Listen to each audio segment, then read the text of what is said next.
بسم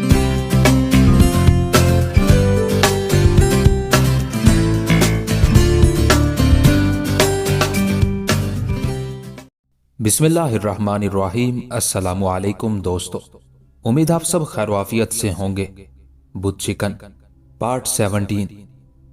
محمود کے دور ہو جانے کے سبب امیر سبکتگین اپنے چھوٹے بیٹے اسماعیل سے زیادہ قریب ہو گیا، اور اس قربت کی بنیادی وجہ یہ تھی کہ اسماعیل امیر سبکتگین کی دوسری بیوی کے بطن سے پیدا ہوا تھا، اور سبکتگین کی دوسری بیوی امیر البتگین کی بیٹی تھی، اور امیر البتگین اول و آخر سبکتگین کے لیے ایک حکمران سے زیادہ شفیق و مہربان آقا کا درجہ رکھتا تھا، اور احسان شناسی کے اس احساس کے زیر اثر وہ اپنی پہلی بیوی سے زیادہ دوسری بیوی کو چاہتا تھا۔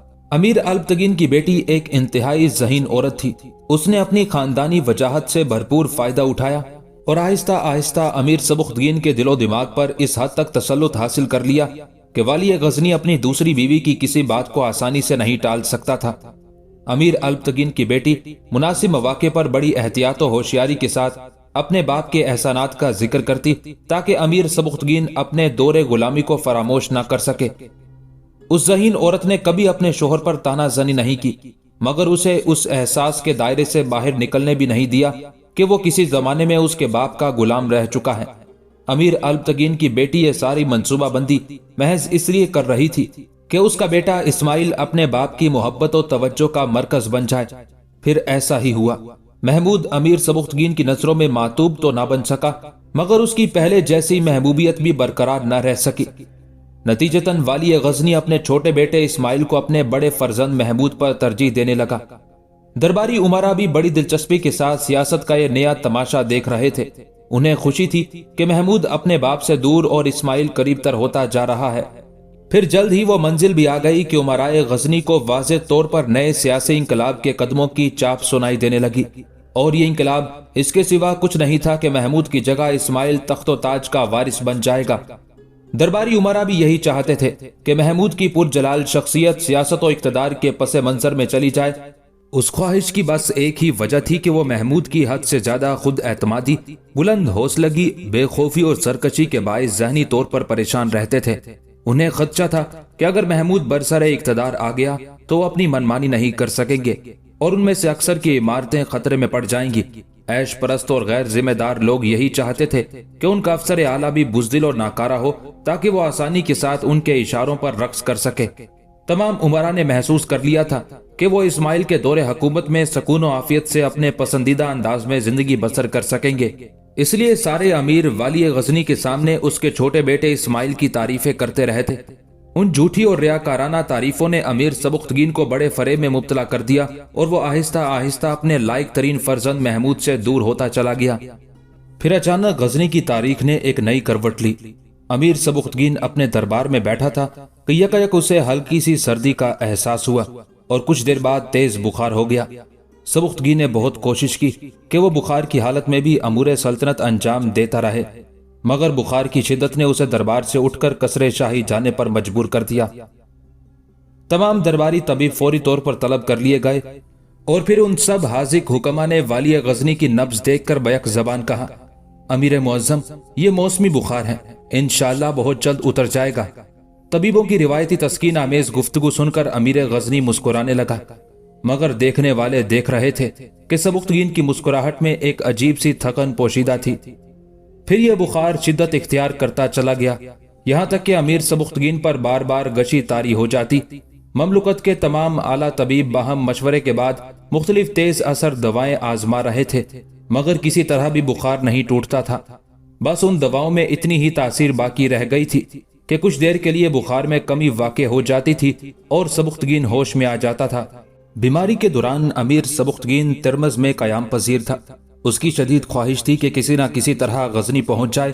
امیر کو جب بھی ہوش آتا وہ اپنے وزیروں سے مخاطب ہو کر کہتا، مجھے دارالحکومت لے چلو، میں آخری بار اس شہر کو اپنی آنکھوں سے دیکھنا چاہتا ہوں جس سے میرے لڑکپن اور جوانی کی بے شمار یادیں وابستہ ہیں، اور سب سے بڑھ کر یہ کہ وہاں میرے شیخ نظام شاہ موجود ہیں۔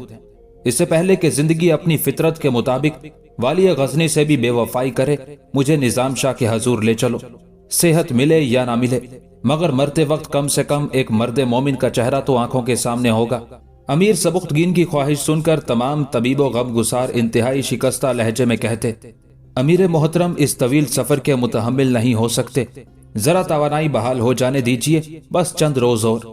اگر تمہارے خیال میں میری موجودہ صحت اس طویل راستے کی دشواریوں کو برداشت نہیں کر سکتی تو کم سے کم نظام شاہ تک میرا پیغام ہی پہنچا دو، اور شیخ سے کہو کہ شاید دوا کا وقت گزر گیا اور اب اس خادم کو ان کی دعا کی ضرورت ہے۔ امیر غزنی کے لہجے سے ایسی شکستگی جھلک رہی تھی کہ جیسے اس کا آخری وقت قریب آ گیا ہو۔ والی غزنی کی باتیں سن کر درباری طبیب اپنے امیر کے سامنے تو کچھ نہ کہہ سکے، پر ان سب نے امرائے مملکت سے مخاطب ہوتے ہوئے کہا، امیر محترم پر شدید نکاہت طاری ہے، اس لیے مایوسی کی گفتگو کر رہے ہیں۔ ہمارا ذاتی اندازہ یہی ہے، یہ ضعف و ناتوانی چند روز میں دور ہو جائے گی۔ دراصل درباری طبیبوں کو نظام شاہ کا ذکر پسند نہیں تھا، ان کے خیال میں دوائیں ہی کسی بیمار انسان کو شفا یابی کی منزل تک پہنچا سکتی تھی، اور جب دوائیں اپنا اثر چھوڑ دیں تو پھر دنیا میں کوئی طریقہ علاج باقی نہیں رہتا۔ وہ لوگ دعاؤں کے ذریعے بھی علاج کے قائل ضرور تھے، مگر انہیں نظام شاہ پر اعتماد نہیں تھا۔ درباری طبیبوں کے خیال میں نظام شاہ ایک مجذوب الحال شخص تھا، جسے امیر سبکتگین کی بے پناہ اور اندھی عقیدت نے شہرت بخش دی تھی۔ اسی وجہ سے تمام طبیبوں نے سبکتگین کی اس خواہش کو کوئی اہمیت نہیں دی، اور وہ وزرائے مملکت سے یہی کہتے رہے کہ فکر کی کوئی بات نہیں، امیر بہت جلد صحت یاب ہو جائیں گے۔ بعض وزیروں کی رائے تھی کہ امیر کے حکم پر عمل کیا جائے اور ایک تیز رفتار قاصد ترمذ سے غزنی کی جانب روانہ کر دیا جائے تاکہ نظام شاہ امیر کی علالت سے باخبر ہو سکے۔ مگر جب سبکتگین کی دوسری بیوی امیر البتگین کی بیٹی کو شوہر کی اس خواہش کا علم ہوا تو اس نے انتہائی سخت لہجے میں کہا، کسی قاصد کو غزنی بھیجنے کی ضرورت نہیں، کیا یہ اپنے فن کے ماہر طبیب جھوٹ بول رہے ہیں؟ ہمیں یقین ہے کہ امیر محترم بہت جلد ٹھیک ہو جائیں گے۔ وزرائے مملکت نے ملکہ غزنی کا حکم سن کر اپنی گردنیں جھکا لی۔ امیر البتگین کی بیٹی اس راز سے بخوبی واقف تھی کہ اس کا سوتیلا بیٹا محمود نظام شاہ کا محبوب ہے، اور بڑا لڑکا ہونے کی حیثیت سے بھی وراثت میں محمود کو اولیت حاصل ہے۔ اس لیے اگر امیر سبکتگین اپنی زندگی میں غزنی پہنچ کر نظام شاہ سے ملاقات کر لیتا تو بہت ممکن تھا کہ وہ شیخ سے بے پناہ عقیدت کے بدلے محمود کو اپنا جانشین نامزد کر دیتا، اور اس طرح امیر البتگین کی بیٹی کا سارا منصوبہ خاک میں مل جاتا۔ یہی وجہ تھی کہ امیر البتگین کی بیٹی نے اپنے شوہر کے حکم کو یکسر نظر انداز کر دیا، یہاں تک کہ اس نے محمود اور اس کی والدہ کو بھی امیر غزنی کی علالت کی خبر نہیں ہونے دی۔ اس وقت محمود کی ماں غزنی میں قیام پذیر تھی، اور اس بے پناہ محبت کرنے والی عورت کو اتنا بھی پتہ نہیں تھا کہ اس کا شوہر موت و حیات کی کشمکش میں مبتلا ہے۔ اگر امرائے سلطنت چاہتے تو انتہائی تیز رفتار قاصدوں کو نیشا پور بھیج کر محمود تک امیر غزنی کی بیماری کی خبر پہنچا سکتے تھے، مگر ان کی تو دلی خواہش تھی کہ کسی نہ کسی طرح محمود جانشینی کے منصب سے محروم ہو جائے اور پھر وہ کمسن اسماعیل کو سیاست کی دکان کا کھلونا بنا ڈالیں۔ الغرض ملکہ ثانی امیر البتگین کی بیٹی سے لے کر ایک عام وزیر تک سب کے سب اپنے اپنے مفادات کے مطابق چالیں چل رہے تھے، اور ایک اسلامی سلطنت شطرنج کی بساط بن کر رہ گئی تھی۔ اپنی ماں کے حکم پر سختی سے عمل کرتے ہوئے امیر سبکتگین کا چھوٹا بیٹا اسماعیل ہر وقت باپ کے بستر کے قریب موجود رہتا تھا۔ جب بھی والی غزنی ہوش میں آتا اور اپنے چھوٹے فرزند اسماعیل کو کسی خدمتگار کی طرح دست بستہ کھڑے ہوئے دیکھتا تو اس کے خشک ہونٹوں پر ایک آسودہ سی مسکراہٹ ابھر آتی، اور وہ بہت تھکے ہوئے لہجے میں کہنے لگتا، فرزند، میں جذبہ جان نثاری کو پوری شدت کے ساتھ تمہارے چہرے پر موجزن دیکھ رہا ہوں۔ مجھے یقین ہے کہ اگر کبھی وقت پڑا تو تم اپنے باپ کو بچانے کے لیے اپنی جان سے بھی گزر سکتے ہو۔ یہ کہہ کر امیر سبکتگین نے اپنے مشیر خاص شیخ ابو الفتح کی طرف دیکھا اور ایک ایک لفظ پر زور دیتے ہوئے بولا، ابو الفتح، تمہیں پورے ہوش و حواس کے ساتھ میری یہ بات سن لینا چاہیے کہ میں اپنے اس بیٹے سے راضی ہوں۔ شیخ ابو الفتح ایک انتہائی عالم و فاضل انسان تھا، سیاست کے پیچ و خم پر اس کی گہری نظر تھی، اور ذہانت و تدبر میں دور دور تک اس کا کوئی دوسرا حریف نہیں تھا۔ یہ شیخ ابو الفتح کے ذہن رسا کا کمال تھا کہ اس نے بڑے بڑے الجھے ہوئے سیاسی مسائل حل کیے تھے، جس کے باعث امیر سبکتگین کی حکومت کو بہت زیادہ استحکام حاصل ہوا تھا، اور اسی وجہ سے والی غزنی شیخ ابو الفتح کو ہمیشہ اپنے ساتھ رکھتا تھا۔ شیخ ابو الفتح نے اپنے امیر کا نیا حکم سنا اور سر جھکا لیا، مگر اس کے چہرے پر ابھر کر ڈوبنے والے تاثرات کو کسی نے نہیں دیکھا۔ پھر جب کچھ دیر کے لیے اسماعیل اپنے باپ کے پاس سے ہٹا تو شیخ ابو الفتح نے سرگوشی کے انداز میں والی غزنی کے حضور عرض کیا، امیر ذیشان اپنی مملکت کے اسرار و رموز مجھ سے بہتر جانتے ہیں، مگر صاحب زادہ محمود کو اس طرح نظر انداز کر دینا آداب سیاست کے منافی ہے۔ شیخ ابو الفتح نہایت باوقار لہجے میں بول رہا تھا اور ابھی صاحبزادہ اسماعیل کم عمر بھی ہے۔ شیخ ابو الفتح نے چند لفظوں میں جان نشینی کا مسئلہ حل کرتے ہوئے والی غزنی کو بہت مناسب مشورہ دیا تھا، مگر اپنے مشیر خاص کی بات سن کر امیر سبکتگین برہم نظر آنے لگا۔ لیکن میں تو ابھی زندہ ہوں ابو الفتح۔ شدید نقاہت کے باوجود امیر سبکتگین کے لہجے میں اقتدار کی وہی گرج تھی۔ اللہ آپ کی زندگی میں میری عمر بھی شامل کر دے، مگر میں حق نمک ادا کرنے سے باز نہیں رہ سکتا۔ ابو الفتح نے امیر کی مرضی کے خلاف مثالی جرت کا مظاہرہ کرتے ہوئے کہا، اور حق نمک یہی ہے کہ میں اپنی عقل کے مطابق حضور والا کو مشورہ دوں۔ میں اس وقت تم سے مشورہ طلب نہیں کر رہا ہوں ابو الفتح۔ امیر سبکتگین کے لہجے سے بدستور تلخی جھلک رہی تھی۔ میں تمہیں حکم دے رہا ہوں کہ اگر تمہارا امیر اس دنیا میں موجود نہ رہے تو پھر تم پر صاحبزادہ اسماعیل کی اطاعت لازم ہے۔ بے شک ابھی وہ بچہ ہے، مگر تمہاری عمر کی پختگی اور تمہارے مشاہدات و تجربات کی وسعت کس کام آئے گی؟ مجھ سے وعدہ کرو کہ تم میری طرح اسماعیل کے بھی وفادار رہو گے۔ ابو الفتح خاموش بیٹھا رہا۔ اس جیسا مدبر اور دانشمند ایک نو عمر لڑکے کی سرداری پر اتنی آسانی کے ساتھ حلف نہیں اٹھا سکتا تھا۔ ابو الفتح، امیر سبکتگین نے دوبارہ اپنے مشیر خاص کو مخاطب کیا، تمہاری خاموشی بتا رہی ہے کہ تم کسی ذہنی کشمکش کا شکار ہو۔ ابو الفتح جانتا تھا کہ مسلسل بیماری نے امیر سبکتگین کے دماغ کو بھی تھکا دیا ہے، اس لیے اس نے مصلحتاً اقرار کر لیا، میں ہر حال میں امیر محترم کی وراثت کا خیر خواہ رہوں گا۔ ابو الفتح نے بڑی ذہانت کے ساتھ وراثت کا لفظ استعمال کیا تھا اور محمود کا نام بھی امیر کے وارثوں میں شامل تھا، مگر سبکتگین نے یہی سمجھا کہ ابو الفتح اسماعیل کی اطاعت پر رضامند ہو گیا ہے۔ اپنے مشیر خاص کی بات سن کر امیر سبکتگین نے اطمینان کی سانس لی۔ ابو الفتح، میں نے بہت سوچ سمجھ کر یہ فیصلہ کیا ہے۔ محمود میرا بیٹا ہے، اس لیے تمہاری نسبت میں اسے زیادہ جانتا ہوں۔ وہ ایک سخت مزاج نوجوان ہے اور کامیاب حکمرانی کے لیے سخت گیری کے ساتھ ساتھ نرمی بھی اختیار کرنی پڑتی ہے، مگر محمود کی ذات میں کسی قسم کی لچک نظر نہیں آتی۔ یہی وجہ ہے کہ اکثر امرائے سلطنت اس سے ناراض رہتے ہیں۔ ایک دانشور کی حیثیت سے تم خود ہی غور کرو کہ جب کسی فرما روا سے اراکین سلطنت خفا ہو جائیں تو وہ پھر کس طرح حکومت کرے گا۔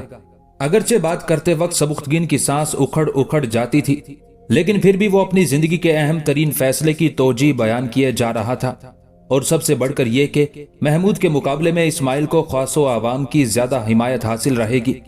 وہ میرے آقا امیر البتگین کا نواسا ہے، اور اس نسبت سے تمام ترک سرداروں کے سر اس کے آگے ہمیشہ خم رہیں گے۔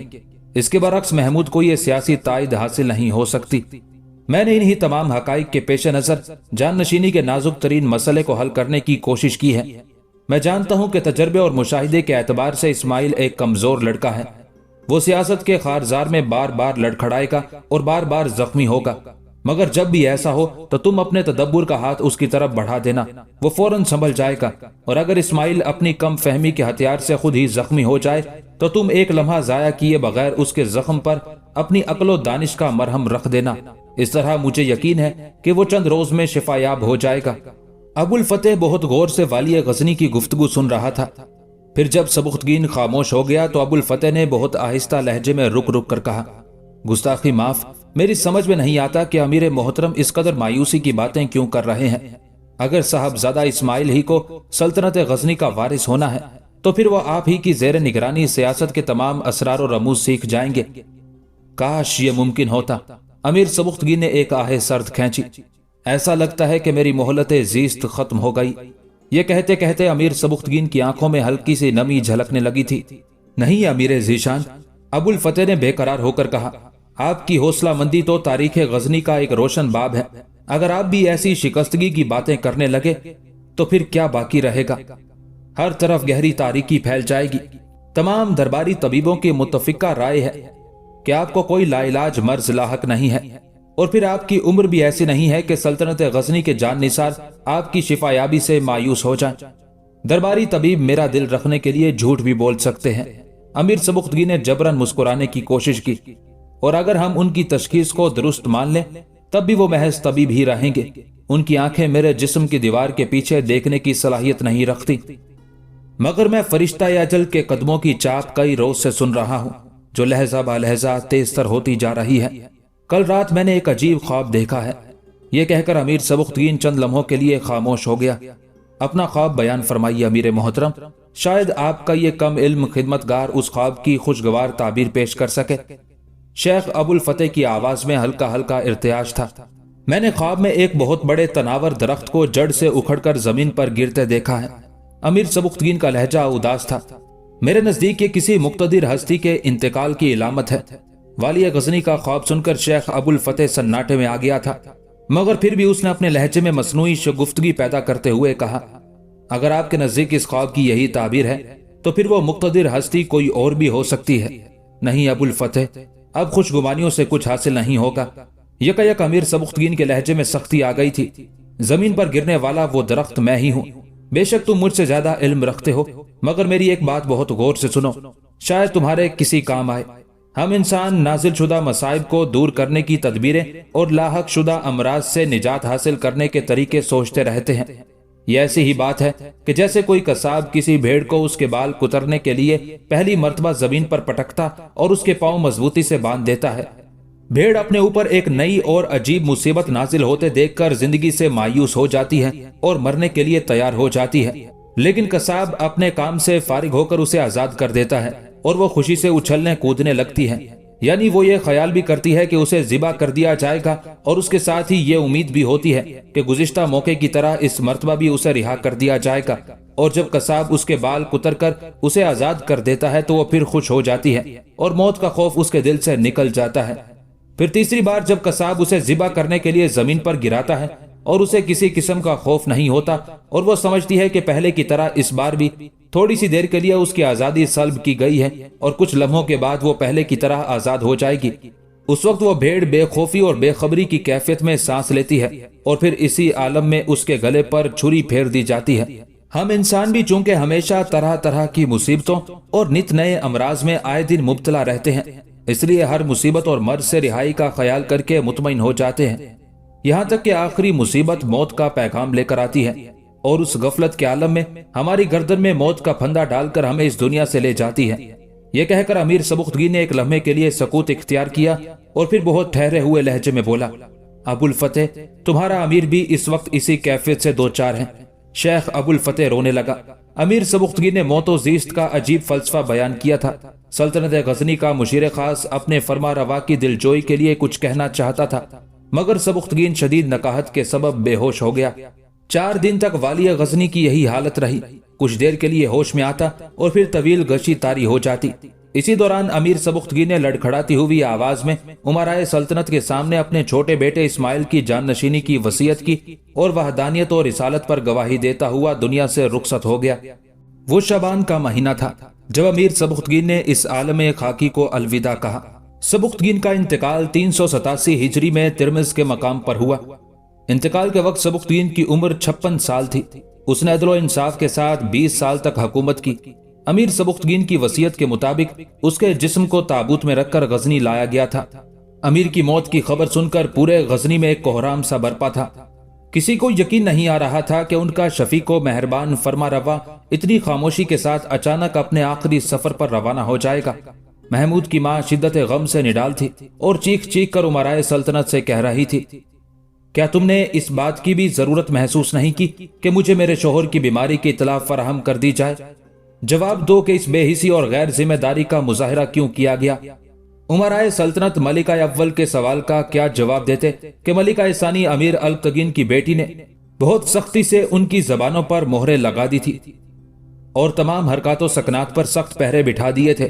मलिका अव्वल की ख्वाहिश थी कि शेख निजाम शाह अमीर सबुख्तगीन की नमाज जनाजा पढ़ाएं, लेकिन मलिका सानी के हुक्म पर दरबारी आलिम इमाम रुकनुद्दीन मसूद ने वालिया गजनी की नमाज जनाजा पढ़ाई। अमीर सबुख्तगीन का आखिरी दीदार करने वालों में निजाम शाह भी शरीक थे। निजाम शाह ने नमनाक आंखों से वालिया गजनी का चेहरा देखा और दुआ के लिए हाथ उठा दिए। अमीर, अल्लाह तुम्हारी मगफिरत करे कि तुम्हारे नामा अमाल में बहुत सी नेकियां हैं, मगर तुमने ये क्या किया कि आखिरी वक्त में लड़खड़ा गए। हकदार को उसका हक दिया होता कि तुम्हारे अदल इंसाफ की दास्तान मुकम्मल हो जाती। काश तुम्हें मालूम होता कि तुम्हारे इस फैसले के बाद यहाँ कितने तूफान उठेंगे और इस जमीन पर कितनी मिकदार में इंसानी खून बहेगा। अल्लाह तुम्हें माफ करे, अल्लाह तुम्हें माफ करे। निजाम शाह ने इंतहाई मुस्तरिब लहजे में कहा और वापस जाने के लिए मुड़े। वली अहद गजनी इस्माइल जनाजे के करीब ही खड़ा था और उसने निजाम शाह की जबान से अदा होने वाला एक एक लफ्ज सुन लिया था। फिर जैसे ही निजाम शाह जाने के लिए मुड़े, इस्माइल ने उस मर्द कलंदर का रास्ता रोक लिया। क्या मैं इस सल्तनत गजनी का जायज हकदार नहीं हूं? इस्माइल ने इंतहाई तल्ख और मुतकब्बिराना लहजे में कहा। और क्या मेरे आदिल व मुंसिफ बाप ने मुझे अपना जानशी नामजद करके नाइंसाफी से काम लिया है? यकीनन तुम इस मनसब अजीम के लायक नहीं थे और तुम्हारे आदिल व मुंसिफ बाप ने आखिरी वक्त में सख्त नाइंसाफी से काम लिया। मैं एक बार फिर अल्लाह से अमीर सबुख्तीन की मगफिरत के लिए दुआ करता हूँ। निजाम शाह ने अपनी रिवायती शान बेनयाजी का मुजाहरा किया। उनके एक एक लफ्ज से जलाले रूहानी का इजहार हो रहा था। मेरे मुअज़्ज़ज़ व मोहतरम बाप ने तुझ जैसे खाक नशीन को अपने सर पर बिठाकर बेमिसाल इज्जत बख्शी और तू अपने उसी मोहसिन की जाते गरामी पर नाइंसाफी की संगीन तोहमत लगा रहा है। वली अहद गजनी इस्माइल का लहजा इंतहाई गुस्ताखाना था। नाशुक्र गुजार इंसान, मैं तेरे इस जुर्म को कभी माफ नहीं करूंगा। यह कहकर इस्माइल अपने सिपाहियों से मुखातिब हुआ। इसे एहसान फरामोश को पकड़कर जिंदान के अंधेरे में गर्क कर दो और इस पर उस वक्त तक सूरज की रोशनी हराम रखो जब तक ये मेरी वली अहदी के जायज हक को तस्लीम ना करे। फिर शुरकाए मैयत ने रुकी हुई सांसों के साथ ये मंजर देखा कि निजाम शाह आहिस्ता आहिस्ता कदम उठाते हुए जिंदान की तरफ जा रहे थे और उनके होंठों पर वही कलंदराना तबस्सुम मौजूद था जिससे दुनिया के हर मादी इक्तदार की नफी होती थी। बाप के जिस्म को कब्र में उतारने के बाद इस्माइल ने महमूद के तमाम हामियों को दाखिले जिंदान कर दिया। उन कैदियों में 9 मुस्लिम राजपूत सरदार अमीनुद्दीन यानी बलराम सिंह भी शामिल था। फिर सबसे आखिर में अमीर अल्पतगीन की बेटी के हुक्म पर गजनी की मलिका अव्वल को भी आम कैदियों की तरह जंजीरें पहना दी गई और मुतालबा किया गया कि जब तक महमूद इस्माइल के हक में दस्तबरदार नहीं होगा उन्हें इस जिंदान से रिहाई नहीं मिलेगी। सरकारी तौर पर इस्माइल की जाननशीनी का ऐलान हो चुका था और गजनी के तमाम सरदारों ने उसे अपना अमीर भी तस्लीम कर लिया था। लेकिन सबुख्तगीन की वफात के बायस अभी ताजपोशी की तकरीब मुनक्किद नहीं हुई थी। इस दौरान मलिका सानी अमीर अल्पतगीन की बेटी, जो इनकलाब जमाना के बायस मलिका अव्वल बन चुकी थी, कई बार कैद खाने जाकर महमूद की वालदा से मिली और इस ख्वाहिश का इजहार किया कि वो अपने बेटे को इस्माइल के रास्ते से हट जाने पर मजबूर कर दे। महमूद की वालदा, जो एक जाबली शरीफ की बेटी थी, उन धमकियों से जरा भी मुतासिर नहीं हुई। जो कुछ तुम्हारे दिल में है उस पर अमल कर डालो, मगर याद रखो महमूद अपने हक से दस्तबरदार नहीं होगा।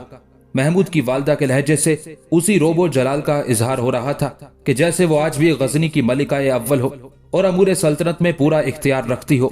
गौर से सुनो कि मैंने कभी अपने शोहर को तुम्हारे खिलाफ नहीं वरगलाया और जिंदगी के इस तवील सफर में किसी मोड़ पर भी तुम्हारी हक तलफी नहीं की, मगर तुमने मेरे साथ ये कैसा बेरहमाना सलूक किया कि मुझे मेरे शोहर की बीमारी की खबर तक नहीं थी। मेरे शरीके जिंदगी को जाना था सो चला गया। मेरी मौजूदगी भी उसे जाने से रोक नहीं सकती थी। लेकिन तुम एक बददियानत, सफाक और खाइन औरत हो। तुम्हारा यह अमल कैसा वहशियाना था कि एक बेटा अपने बाप की अलालत से बेखबर रहा और एक औरत को उसके शोहर की खिदमत से महरूम कर दिया गया।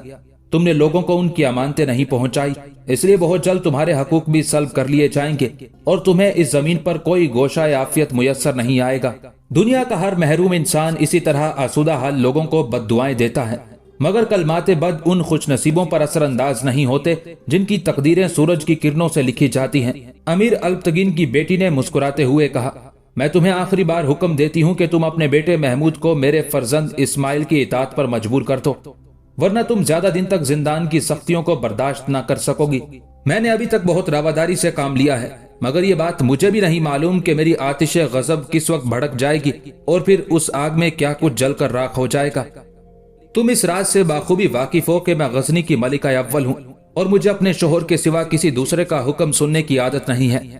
महमूद की वालदा के लहजे में वही शाहाना तुम तराक था। गासिब मलिका को यह मालूम होना चाहिए कि आज तक मैंने सिर्फ इन लोगों की इल्तिजाएं सुनी है। अगर मादरे इस्माइल भी मुझसे इल्तिजा करें तो मुमकिन है कि मैं अपने माजी की रिवायात बरकरार रखते हुए उनके अल्फाज को समात का एजाज बख्श दूं। तुम्हारे माजी पर वक्त के आहनी हाथों ने कभी ना मिटने वाली स्याही फेर दी है।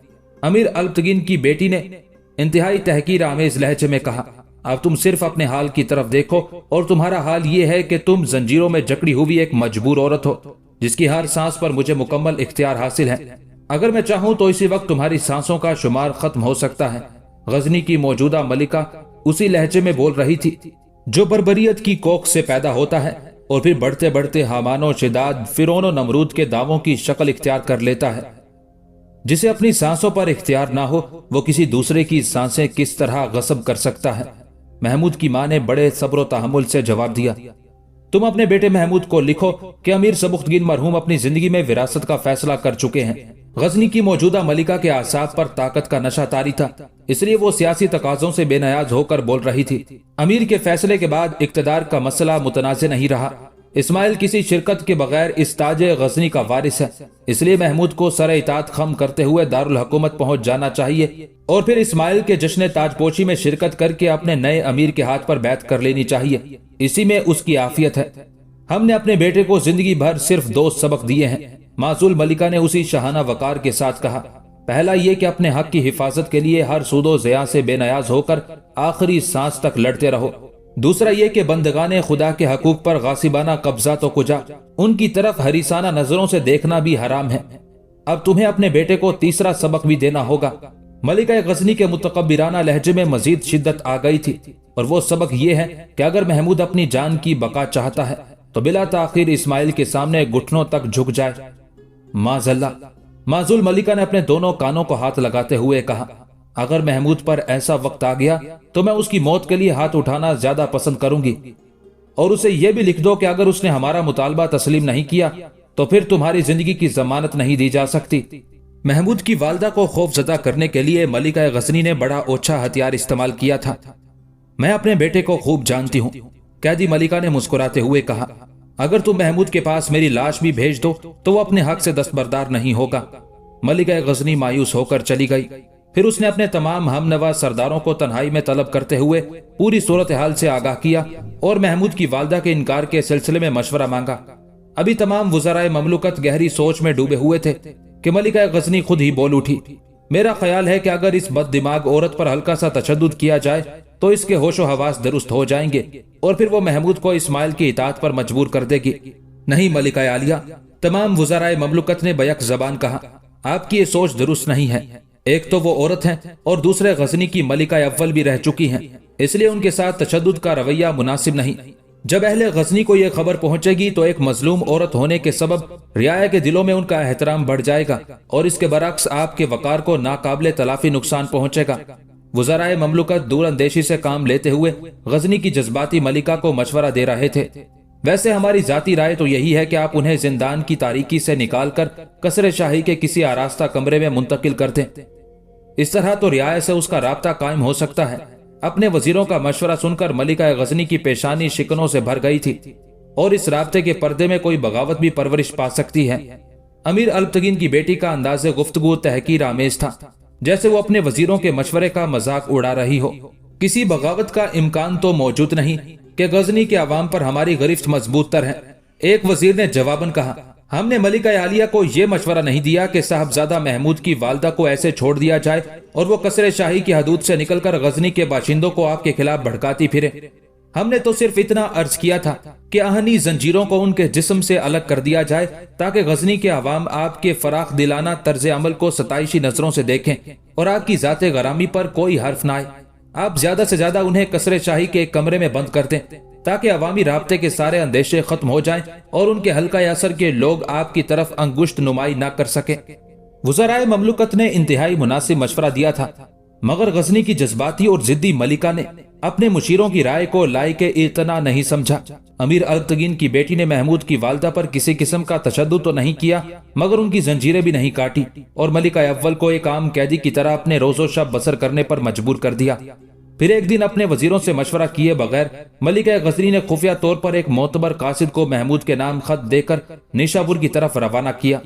उस खत में वाज़े तौर पर तहरीर था, महमूद, तुम्हें मालूम होना चाहिए कि अमीर सबुख्तगीन मरहूम ने मुझे तमाम सरदाराने कौम के सामने अपना जाननशीन नामजद किया है, इसलिए मैं सल्तनत गजनी का जायज वारिस हूँ और तुम पर मेरी इताअत फर्ज है। इसलिए अगर तुम अपनी और अपनी वालदा की जिंदगी चाहते हो तो मेरा खत पाते ही मुझे अपना अमीर तस्लीम कर लो और मुझे अपनी इताअत और फर्मा बरदारी का सबूत देने के लिए फौरी तौर पर सिपाहियों के एक मुख्तसर से दस्ते के साथ गजनी पहुंचकर खुलेआम मेरी इमारत का ऐलान कर दो। यह खत इस्माइल की तरफ से था, जिसका एक एक हर्फ मलिका गजनी की मर्जी के मुताबिक तहरीर किया गया था।